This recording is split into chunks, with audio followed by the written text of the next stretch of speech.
In this video, I'm sharing how I made two ocean-themed backgrounds. I did my ink blending off camera to save time. I used this really inexpensive watercolor paper.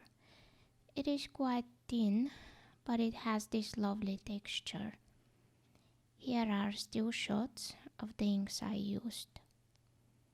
I pulled out all of my sea-related stencils, and these two big ones are new to my tiny collection, and the third I didn't end up using. And these are the mermaids that will be focal points for my cards. I was totally inspired by my two crafty friends, Renee from Delaney Jane Cards and Amanda from Rise and Procrastinate. They have collaboration every month, and for the month of April, they showed awesome stencil techniques. Timing was perfect because at that time I had just ordered some stencils and texture paste, but I had no idea how I will use them. I just wanted to support my local craft store. So here I took this stencil called Ocean of Fish, and I started ink blending with peacock feathers on the bottom and saw the ocean on the top.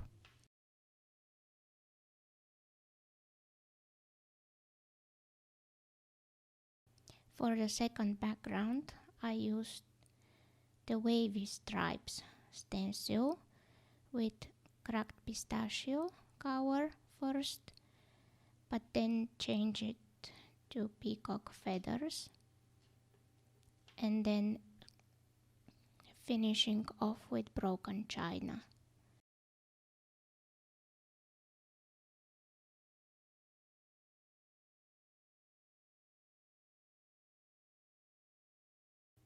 Once the background was dry, I took Glimmer pastes in Moonstone and this blue one. The blue was almost fully dried up, so I added Moonstone to it and started selectively applying through the stencil.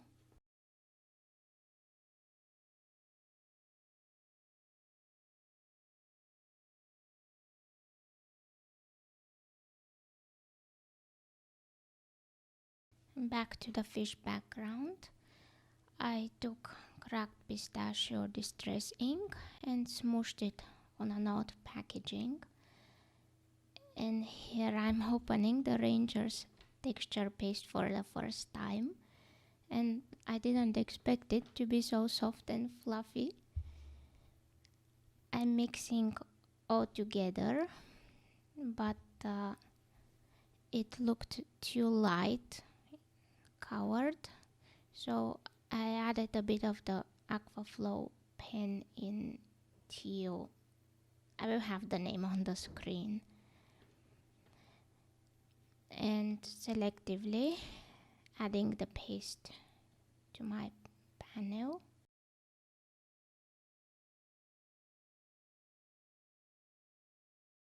I will have Renee's and Amanda's channels listed in my description box, so you can check them out. I can't wait to see their next collaboration. I used a sticky note to mask off the bottom part of the stencil so I can have only the small fishes. Once I was done, I put the panel away to dry and of course wash my palette knife and stencil right away. Now I'm using the Wavy stripes stencil and I'm pressing a baby wipe to leave some of the color here and there.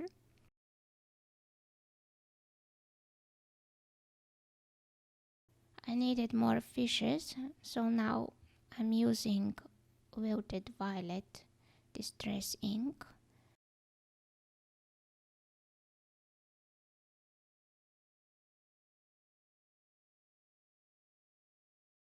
This time I'm using only the Moonstone Glimmer paste.